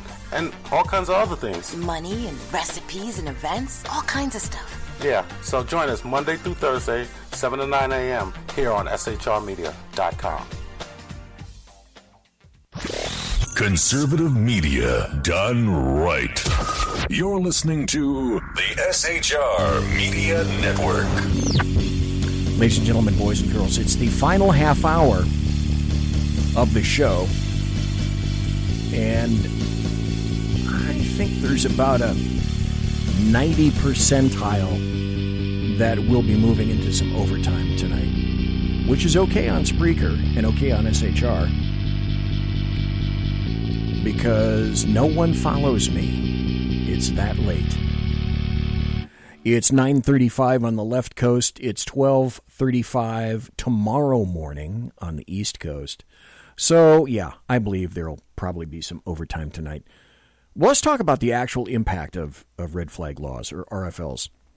The bottom line is that RFLs allow the government to violate 14th Amendment due process rights along with 4th and 5th Amendment rights in order to confiscate property, firearms, and make no mistake, it is a confiscation, on some kind of what I submit is going to be, if leftists have their way, an unsubstantiated report or complaint by a family member or a peer or a coworker or a friend or an acquaintance, or potentially a completely uninvolved third party whose information could be wildly specious and hearsay. And again, make no mistake, about something a person might do. And if I have to be honest, when I was thinking about this, the first mental image, because I had been watching this on TV, the first mental image that came to my mind was East Germany's Stasi. You have to know that though, through RFLs, that is a lower standard than the reasonable suspicion standard that I had to use when I was in law enforcement. And it opens up Another huge venue for political and personal retribution, outright punishment, and perhaps even deaths. Deaths? Yes. In Maryland, that's already occurred. In Ferndale, Maryland, police serving an order to remove guns shoot and kill an armed man. Police in Maryland say an officer shot and killed a man while serving an order to remove guns from the home. Anne Arundel County Police said in a statement that the shooting happened Monday as officers served the red flag protective order, which can be used to temporarily restrict firearms access. Police spokesman blah, blah, blah said officers responded to a family dispute Sunday and an officer suggested a protective order. After that, the officers arrived to serve the order on Monday, and they say that a 60-year-old man by the name of Gary Willis answered the door with a gun. He put it down, later became irate and grabbed the gun. When an officer tried to take it, Willis fired. A second officer shot Willis, who died at the scene. And no officers were injured, and police haven't released their names as of yet. So, yeah, it's already occurred. That is, oh, by the way, that is a desired outcome from a number of the administrators that whose statements I read about that situation. Rather astounding. Yeah, personal and more specifically political retribution. Have we really even factored for that? I don't think anybody has. Because, trust me, you and I both know that leftists are going to utilize every potential opportunity to make the lives of conservatives, you and me, those with religious views, except Islam, because Islam will kill you, no questions asked, and leftists are stupid, but they're not that stupid yet. Trump supporters and Republicans, they exist to make all of those people's lives as much of a living hell as possible. We know that because they've said so. We know that because they've demonstrated their intent, and they have told us absolutely this outright. Protect the children. We can't protect anybody. If you see anybody from that cabinet in a restaurant, in a department store, at a gasoline station, you get out and you create a crowd. And you push back on them. And you tell them they're not welcome. That was Maxine Waters telling people at a rally to stand up. They're going to protest. They're going to absolutely harass them until they decide that they're going to tell the president, no, I can't hang with you. So there's June 19th. This is Homeland Security Secretary Kirstjen Nielsen at a Mexican restaurant. Our issue is strong borders, no crime. Their issue is open borders. Let MS-13 all over our country. That's what's going to happen if you listen to them. So that's what happened. They advocated. That was one of many advocations for violence. So it's like I say, in some ways, Democrats are like Muslims because sometimes you simply have to take them at their words. When they're telling you that they either want to make your life a living hell or they want to kill you, sometimes you really do need to acknowledge that that's pretty much what they mean. Further, let me ask you this. Anybody ever heard of swatting? And if so, depending on the potential loose limits of who can instigate the red flag law system. Riot gear, tear gas, flashbangs, and heavy-duty firearms. When you see the SWAT team, you know it's serious. And the last thing anyone wants to see is the SWAT team right outside their door. But there's a dangerous new prank going on, and it's putting innocent people in the crosshairs. Tonight, KOIN Local 6 reporter Jenny Hansen shows us how you could become suddenly surrounded. What is the location? That's a direct order. Do it now. Yes, it sounds like they're clearing people out of our parking lot right now. They've pretty much got the apartment surrounded, and they won't come to the door. Frightening moments for a Eugene couple last spring as a SWAT team surrounded their apartment with guns drawn. Okay, how do you know someone called in a false report? Because they've been harassing my fiance all afternoon and said that they were going to. He has it on capture video where they said that they would do this, and then they were in a party on Xbox Live when they called in the false report. It turned ugly and fast and escalated into what's known as... Well, It's called swatting. It is a prank call. Swatting. There was an online argument. They think they're just, above the law. So stop right there. Do you possibly think that leftists will attempt to have conservatives and people that they don't agree with swatted? You think leftists, Democrats, Antifa, anarchists are not going to do this? Well, you better start thinking again, particularly under expanded RFLs. Think your family. If you have Oppo family members, for example, think your co-workers. If you've let your political allegiance leak at work, stop. Melanie Collette had someone at her work gaze purposely over onto her computer, and something in there on her computer indicated to that person that she may have been a Trump supporter, and he attempted to make her life at work a living hell. These people exist, and they will do that. If you've let your political allegiance leak at work, think social media. If RFLs were to include those on social media, who can complain? And also think, doing the logical extension, psychiatrists and psychologists who may be tasked with determining if you are fit, not just to own firearms, but to meld into a life with your sons, your daughters, your ex-wives, your ex-husbands. Again, hold that thought. So yes, in today's political environment, I do believe that RFLs will lead to abuse. 30 years ago, not so much. Today, it's absolutely all about the politics.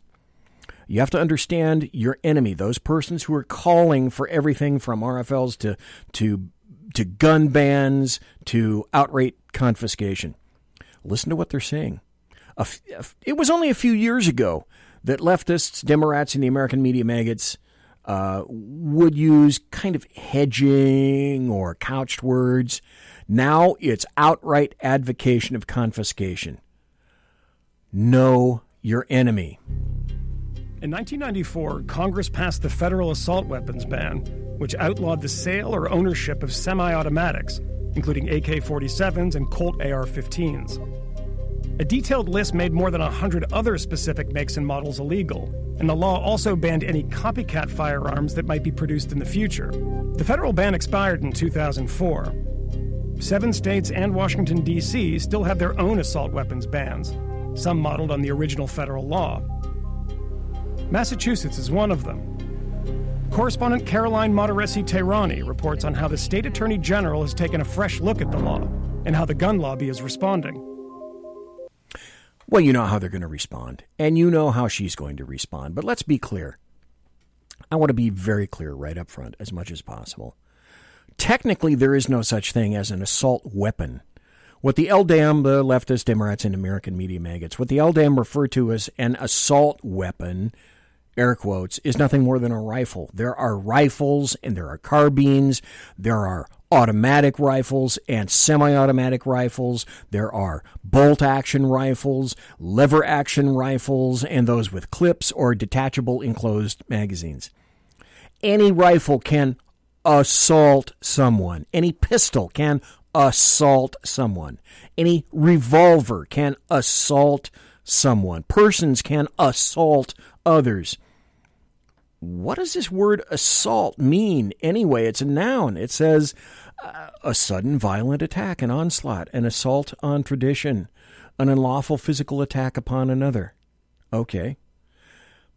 This is kind of interesting. If you don't know who Sheriff David Clark is, you'd be best served to go to, let's see, what is his website? americassheriff.com.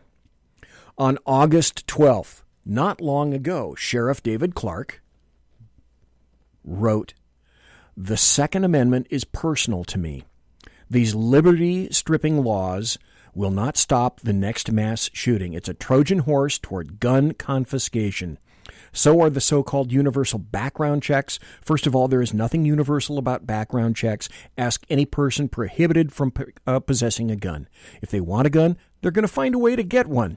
I confess that I don't know what will stop mass killings because we are dealing with flaws in the human condition, but I am not going to cede back to the government rights that my slave ancestors shed blood and tears over so the U.S. Constitution would apply to them.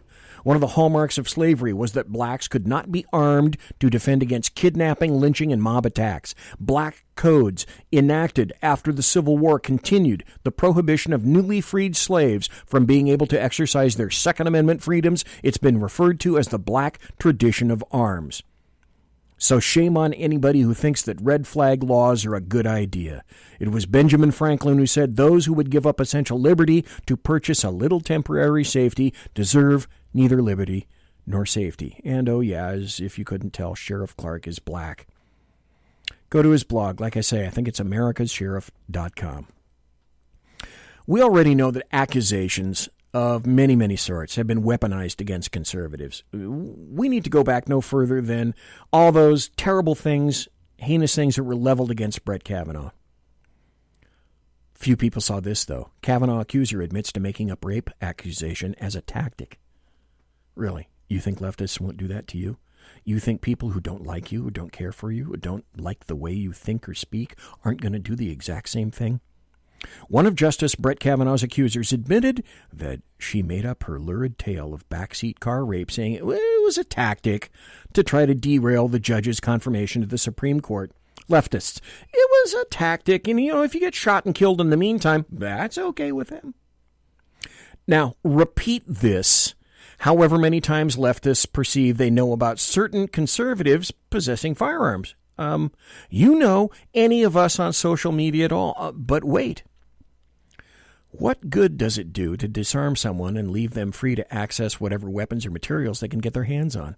The greatest mass murders in this country were reportedly initiated with utility knives, 9/11, fuel oil and fertilizer, Oklahoma City, and $1 worth of gasoline and a match, the Happy Land Dance Club fire.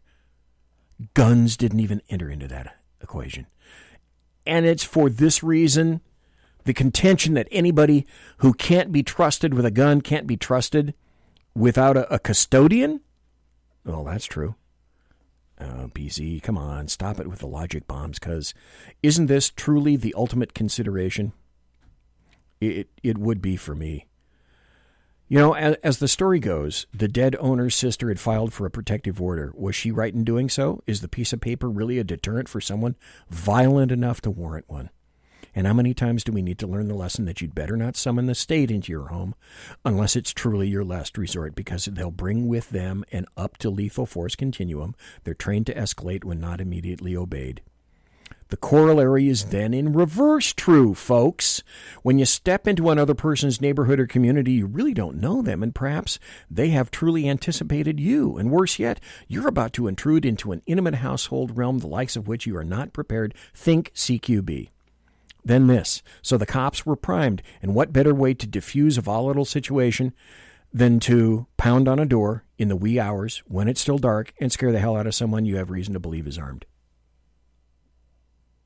We're smart, but occasionally we're not all that smart. Let's go back to Waco for a second. I can tell you for a fact that people knew Koresh left the Branch Davidian complex to go into town. But certain personnel in the ATF at the time wanted to make a statement and wanted to attack Koresh on his home turf. Big mistake. Big tactical mistake. Here's another interesting point that I referred to earlier. Just don't look to the politically motivated Anne Arundel County Police Chief to do anything but call for more infringements. Chief Timothy Altonair said the fatal shooting in Ferndale, about the gentleman that wouldn't give up his gun under RFL order, was a sign that the law went into effect on October the 1st is needed. What do you think the odds are that Chief Tim wouldn't get the courtesy of an apologetic heads up if a disgruntled relative decided to badmouth him? Things tend to go both ways. Under today's newly proposed RFLs, oh yeah, okay, he would, but us militant normals, as defined under current Schlichter, we can go straight to hell. Ben Shapiro, who is sadly an advocate of RFLs, though, says this: The editor-in-chief of Daily Wire, Ben Shapiro, says partisan anger and political abuse of proposed red flag laws could lead to a power grab by the government if statutes and regulations aren't instituted properly. What did BZ say? It's all about the details. Well, thanks for allowing the nature of humanity to intervene, particularly leftists. Shapiro added, I've been supportive of red flag laws, but the counter-argument is that you cannot trust people to be able to take away other people's gun rights because there are too many people who are going to use that in bad faith. And there are too many judges who are willing to impose such orders in bad faith. Look at all the leftist judges that we have festooned all around the United States of America. Facts and evidence. Facts in federal court evidence. Then there's this. There are a lot of people on the right who are worried about this, and I think that worry is not an unreasonable one, given the way that the left is treating the right now, given the way that Democrats are treating anyone who says they will vote for Trump, given the way they are lumping in everybody who is on the right with white supremacists, he said. Let's also not forget that Cory Booker has said red flag laws are not enough. And for leftists, make no mistake, they are not. But let's go back to the original mental health aspect involved these days. And with that, I ask you and everybody else, okay, do me a favor, prove to me right now that you are not insane, or at least, at the minimum, mentally unbalanced. What do we know about this? Oh, yeah. Mentally unbalanced exists in the mind of the beholder, or specifically, the examiner of you. In today's environment, prove to me that you are completely sane. Because as far as leftists are concerned, if you're against abortion, you are insane. If you are not a supporter of a fluid or a liquid constitution, you are insane. If you believe anyone, save those celebrities or politicians important to the left, if you believe anybody should be armed, you are insane. If you believe free speech requires preservation, you are insane. If you think the Constitution and the Bill of Rights simply get in the way of good government, you are insane. If you believe in any kind of religion, except Islam, because after all, they'll kill you, you are insane. If you believe wages, shelter, transportation, clothing, medical care shouldn't be free, you are insane. The DSM-5 is the current version of the Diagnostic and Statistical Manual of Mental Disorders, extant these days. There is a copy of that thing in my office. I look at it. I read it. I know it. Because I use it in writing posts and in talking about things like this on my show. There's going to be future versions, the DSM-6, the 7, the 8. Well, who determines sanity? Correct. Those people assembling the current and future DSMs. So ask yourself a couple of very important questions. Who are these people predominantly? Leftists, mostly. People seek certain jobs because they satisfy certain worldviews. Not very many leftists consider law enforcement as a profession, as they're not much interested, for example, in the sacrifice and discipline and judgment required for such officers. And I tend to distill it down to two camps. One, those who must say yes all the time because it's easy, and two, those who have the sack to actually say no because it's difficult. It's tough to say no. And let's move on to the Johns Hopkins study that I told you about, that California's background check law had no impact on gun deaths, because we told you about that. And then there was this article, which is even more recent, and this buttresses essentially most all of my argument up to this point. It's an article that is hardly mentioned by any one of the leftists, Democrats, or American media maggots, because after all, this is one of the primary underpinnings of RFLs in the first place. studies find no evidence that assault weapons, BZ going air quotes, assault weapons bans reduce homicide rates. And if I had a producer, you would hear something similar to reduce homicide rates. The studies, data, and examination of the available evidence by scholars suggest that assault weapons bans or buybacks will have little, if any, effect on rates of violent crime and gun violence. That just came out this past Saturday, August 17th, this year. And how many shows or on how many newspapers or magazines or websites have you seen or heard that information shouted from the rooftops? Mass shootings are unconscionable acts of violence and are the most acutely disturbing form of gun violence. In the wake of such tragedies, many gun control advocates lambast gun rights supporters for allowing weapons of war onto the streets of America and not supporting responsible gun reform. The measures put forth are usually either a ban or a mandatory buyback of assault weapons, most of which are more accurately known as semi-automatic rifles. Because as I said, assault weapon, that's some kind of a vague term that works for leftists, and it varies from state to state, and they're generally black, and they have dangly bits, and they have some kind of a stock. You know all that stuff.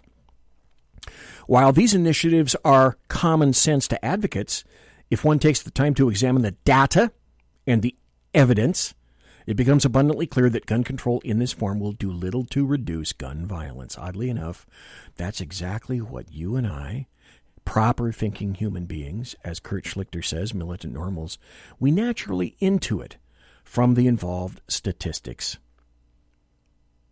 But I find this very interesting as well. Mother Jones, a massive leftist organization and magazine, database of mass shootings, defined as shootings involving 3 or more fatalities.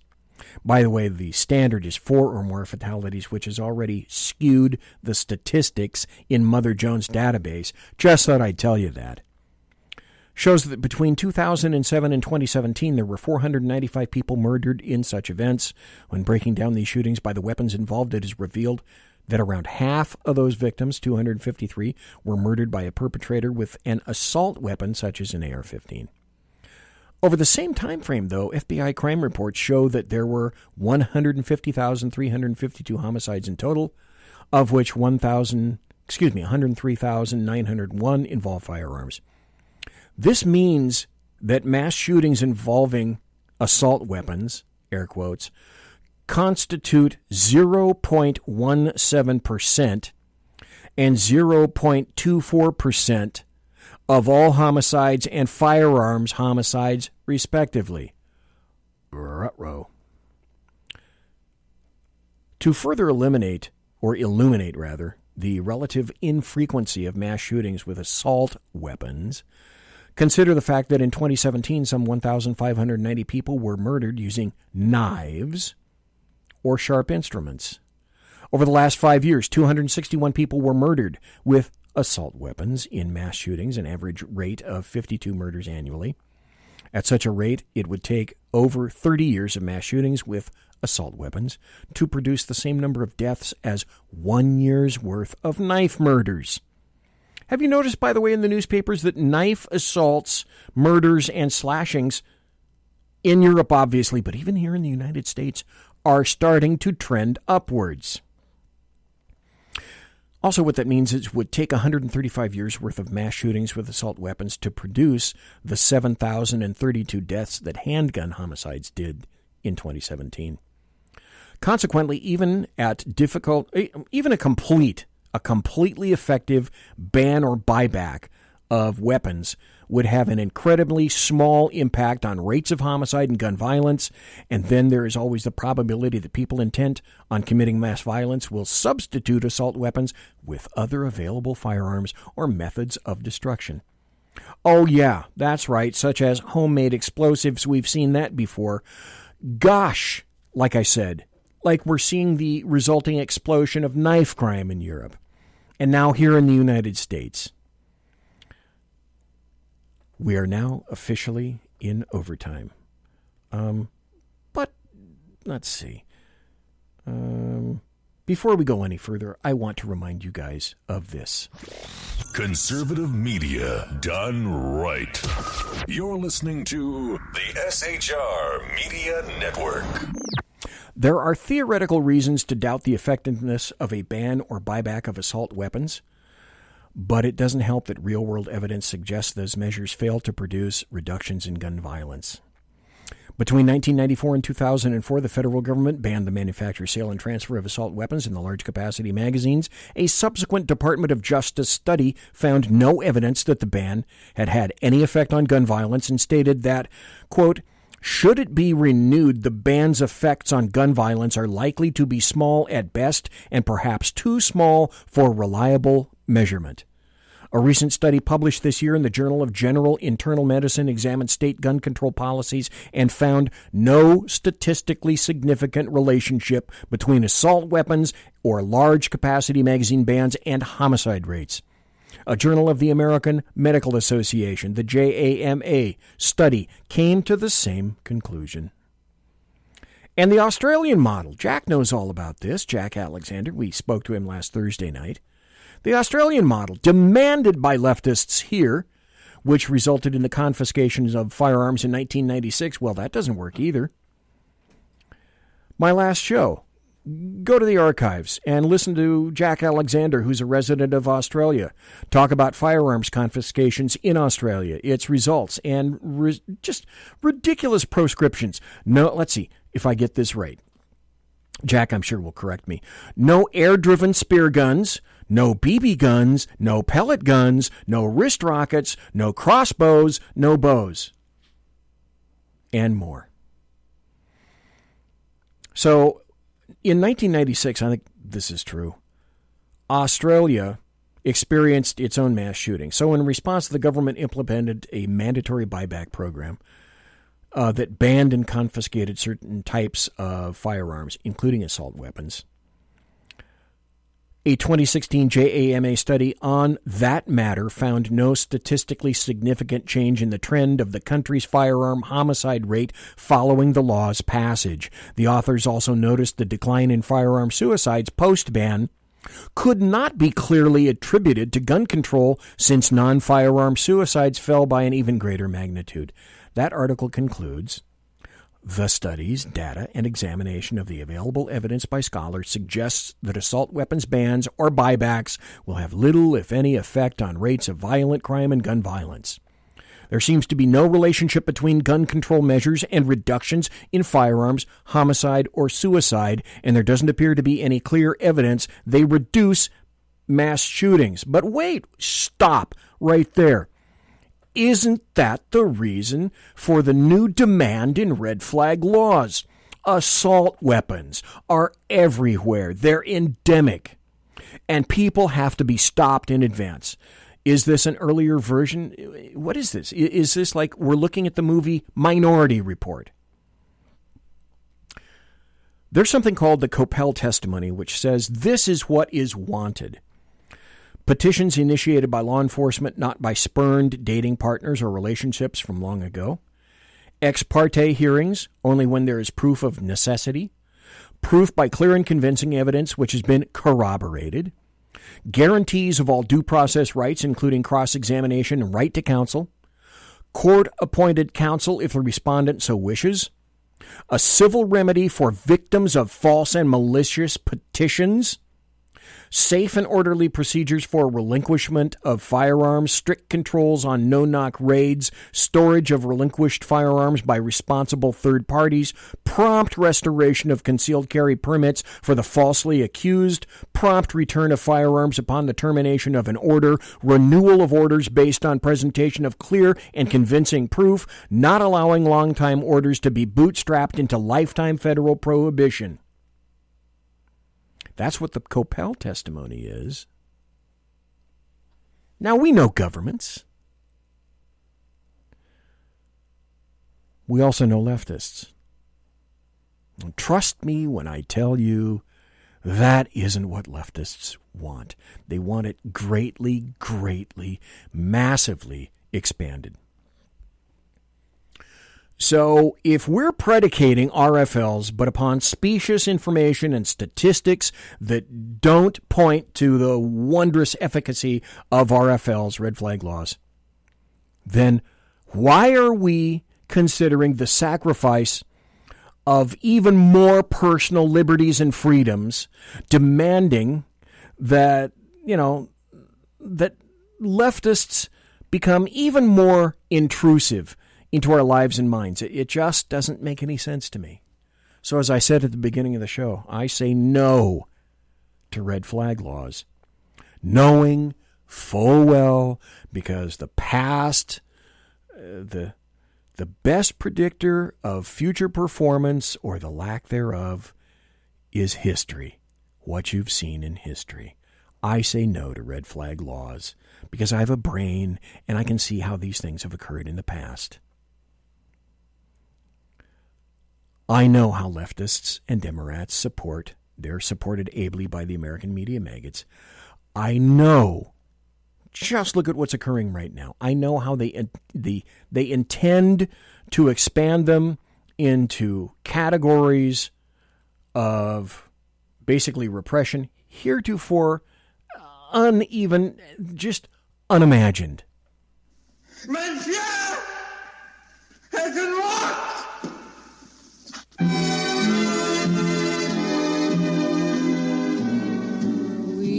Ladies and gentlemen, boys and girls, children of all ages, thanks for listening to the Bloviating Zeppelin's Berserk Bobcat Saloon radio show, live and direct right here on the SHR Media Network.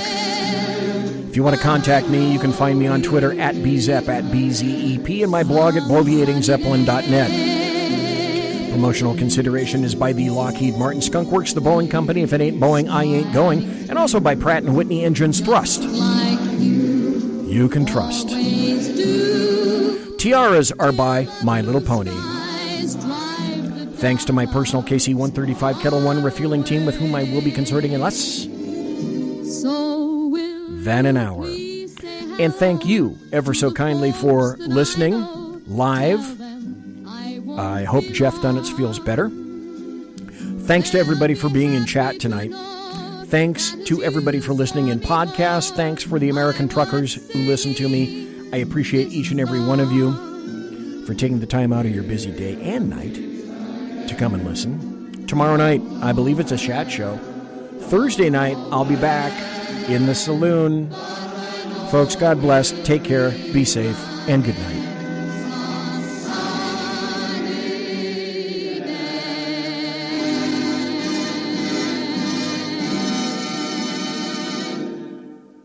Everybody quiet down now and get some sleep. Good night, everybody. Good night, Mama. Good night, Ben. Good night, everyone. Good night, Mama. Good night, Daddy. Good night, children. Good night, Daddy. Good night, Elizabeth. Good night, John Boy. Good night, Jim Bob. Good night, Jim Bob. Good night, Jim Bob. What's going on? I was asleep. What's everybody doing? Good night. Good night, Jim Bob. Go to sleep.